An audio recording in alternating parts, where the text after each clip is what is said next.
It's finally time.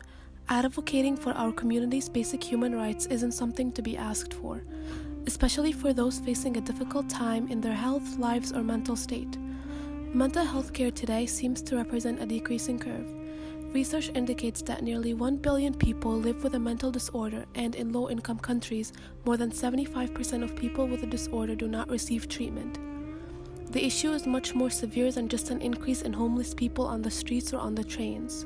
We're talking about generations that may suffer in the future because of our city's lack of support. What happens now in New York City? Is it possible to shift the present and influence the future? The public perception on mental health seems to be more rejecting than accepting the reforms. Having treatment, which is an important factor to consider for someone suffering with mental health, be solely depend upon social class and accessibility is a disappointing reality. While there is a fewer percentage of those feeling optimistic about reevaluating narratives on mental health, it is still not too late to make a change. If aspects such as treatment and costs around our mental health systems are not changed, communities currently suffering silently will never be heard while allowing for even a higher percentage of mental illness cases. The system doesn't just cover physical, emotional, social, spiritual, and intellectual health, rather grants a whole community in need with peace and well-being. It should only be a matter of time until we're able to support our fellow individuals and reach the light we deserve to see. Roosevelt Island is filled with modern-day representations of mental illness treatment from the past and its connection to the present. Take the Octagon as an example. The Octagon was built in 1834 and is a historic octagonal building attached to an apartment block complex located at 888 Main Street on Roosevelt Island in New York City. It originally served as the main entrance to the New York City Mental Health Hospital, also known as the New York City Lunatic Asylum, which opened in 1841. These details ring a bell. Mistreatment of patients at the asylum was the center of Nellie Bly's 1887 narrative, 10 Days in a Madhouse. The Lighthouse is another good example circling the issue of mental health because it represents the reform aspect of our system. Blackwell's Island generally has a deep connection between the lack of freedom and the lead of incarceration. Moreover, the sculptures present around the area are not just pieces of art, but also tell a story from a historical point of view. These are women who overcame adversity and misfortune in the topic of mental illness. The resemblance on the Roosevelt Island is more of a sign that something needs to change about mental health care today. The early history of mental health care can be found fascinating, but also tragic and dark. Starting from as early as the 16th century, when physical and psychological cures were starting to be used by physicians, such as the Quaker Dr. Rush, only to temporarily medicate mentally ill patients and not moralize them. Initially, the first hospital founded took in those labeled insane regardless of their ability to pay or not, and provided what they at the time believed to be the best care possible.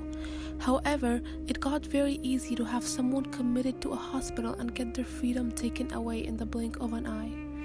One treatment considered historically was bloodletting, with the idea that insanity was a grade of madness through arterial disease, thus bloodletting to be attended with extraordinary success.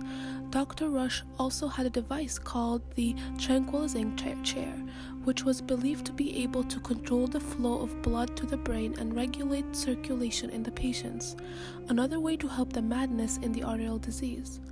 Another form of treatment that weighted similar concerns was prefrontal lobotomies. Dr. Walter Freeman specialized in lobotomies, claiming to be the miracle treatment of mental illnesses, although many can agree that if 100 people got lobotomies, only about 1/3 would survive. Even when performed on animals, such as the chimp Becky, results only seemed to worsen. Some more modern views can include ECT, which is electroconvulsive therapy, where a generalized seizure is electrically induced to manage mental disorders. This is what history tells us about the mental health care system, and it's the city's responsibility now to make the future sound more positive and memorable. It's time to hear about other perspectives from individuals living in our society. Mayor Adams recently proposed a plan to voluntarily hospitalize those with mental illness. What are your thoughts regarding his proposal to get more mentally ill people off the streets? I think it's not a legitimate solution. I don't think it was created as a legitimate solution to help the mentally ill in the houses in New York. I think it's a band-aid and some concealer over like the real issues, which is that like there's no systematic structure put in place to prevent people from becoming houseless, to help to like give people the power to seek mental help before it results in like some sort of break. I think Mayor Adams just wants the city to look good. You could tell also by the way that he's been uprooting homeless encampments without putting anything in place to actually house those people. He just wants the city to look good, and this isn't going to help. It's been done before in history.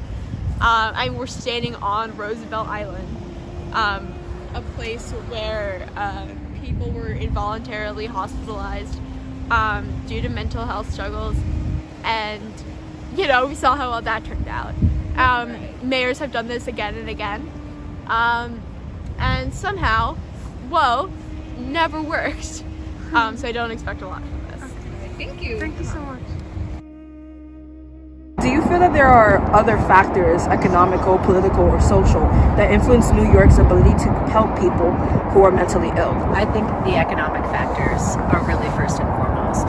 The city pretends to care about people, but really cares about the bottom line.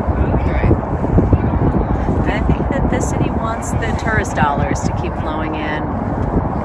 But there are definitely people who do care. I think social workers in New York care a lot, are super burnt out and overworked.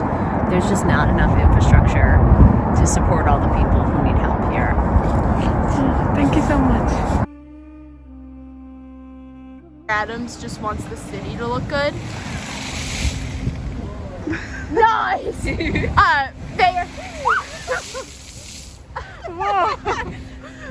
agree! They agree. We gotta keep that in. Yeah, of course.